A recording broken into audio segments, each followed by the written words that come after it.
Calendrier de l'Avent, jour 22. Une journée 22 chargée, mouvementée, merdique. Elle a commencé avec un remplacement à la bibliothèque. Il a fallu que je remplace la collègue qui fait l'accueil de la petite enfance.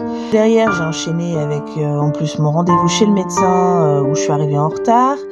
Rendez-vous chez le médecin où on me confirme que j'ai rendez-vous la semaine prochaine avec un neurochirurgien de la clinique je sais plus comment à Aix-les-Bains.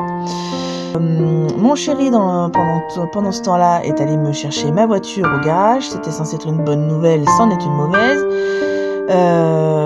Il y a des vis cachées, il y a des choses qui nous ont été facturées, qu'on a dû payer, qu'on n'avait pas à payer. La voiture, elle est revenue, elle est pas réparée correctement, elle est pas réparée du tout à certains endroits.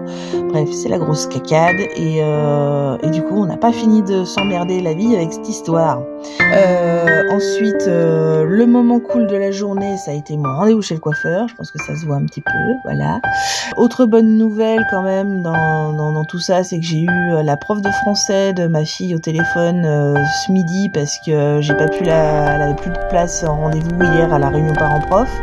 Donc on a quand même fait un topo téléphonique aujourd'hui, ce qui était plutôt sympa de sa part de prendre le temps de le faire. Quoi d'autre, on a fini sur une touche sympa où pour se faire plaisir, ce soir on s'est fait un super resto à emporter. On a emporté, moi je suis sur place, on était fatigués, mais on s'est fait le nouveau resto japonais qui est à Albertville rue Gambetta. Franchement, je vous le recommande vivement, c'était trop bon, franchement une tuerie. Je vous redonnerai le nom, j'ai pris la carte mais je l'ai pas prise en photo, je vous la placerai à un autre moment. Voilà. Et puis du coup moi j'ai répété ma lecture pour l'animation de demain à la bibliothèque. 12 coups de minuit. Soudain, le jouet commence à grandir, tout comme les souris. Une bataille éclate. Le casse-noisette conduit les soldats de plomb, mais les souris gagnent. Clara finit par jeter sa pantoufle sur le roi des souris qui tombe à terre dans un bruit sourd. Et on a notre invité surprise qui a testé son costume. Mais je peux pas vous le mettre parce que sinon ça vous gâcherait le plaisir pour demain. Voilà. Toujours dans le top lecture des vacances de Noël, je vais vous parler lecture jeunesse. J'ai quelques titres à vous présenter qui ont été testés et approuvés par chez moi. Je vais vous présenter tout d'abord Les Héritiers de Brienne. C'est une saga en plusieurs tomes de David Brie. David Brie, vous l'aviez compris, calendrier de l'Avent précédent, mon chouchou déjà en lecture adulte. En lecture jeunesse, il est tout aussi bon, il est tout aussi poétique, il est tout aussi génial. Donc il fait un carton chez moi auprès de ma fille et pour avoir testé aussi en biblio la bâtie, puisqu'on a les 5 tomes, je crois, 4 ou 5, à la bibliothèque en emprunt Savoie Biblio, ça fait un carton, c'est génial, c'est superbe. Donc n'hésitez pas.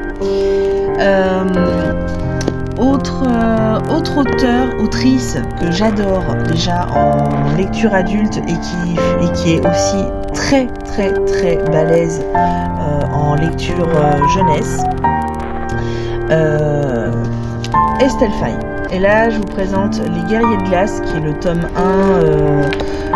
1 de son cycle Les Aventures d'Alduin et Elena. Voilà, donc pour la période là de ces vacances de Noël, Les Guerriers de Glace, c'est tout indiqué, ça se passe en hiver. Alors c'est un cycle en 4 tomes. Et vous l'aurez compris si je vous dis que là, Les Guerriers de Glace, ça se passe en hiver, 4 tomes, 4 saisons, donc hiver, après on aura le printemps, l'été et l'automne. Je spoile pas plus que ça.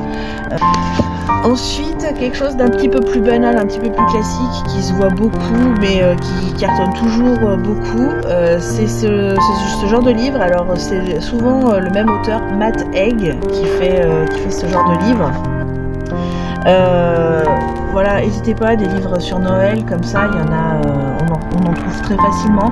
Matt Haig, vraiment, c'est un nom qui revient très souvent sur ce genre de roman jeunesse pour la période des fêtes. Mathilde avait trouvé celui-ci au village du Père Noël, bien sûr. Et elle avait adoré. Je crois qu'on avait dû même faire l'année dernière un mercredi avec Mathilde sur la chaîne YouTube. Donc n'hésitez pas à aller regarder. De mémoire, on avait fait justement à la période de Noël une vidéo là-dessus. Voilà. Et pour terminer, un carton aussi qui devrait, à mon avis, c'est le best-seller maintenant à Noël en jeunesse, le J.K. Rowling, le cochon de Noël de J.K. Rowling.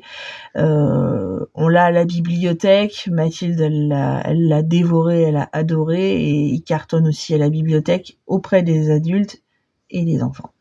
Donc n'hésitez pas. Même si vous voulez partager cette lecture, même le cochon de Noël, à partager, ça peut être sympa avec les enfants. Donc voilà, il n'y a pas que Harry Potter. Voilà. Et puis la suite demain, grande aventure demain matin.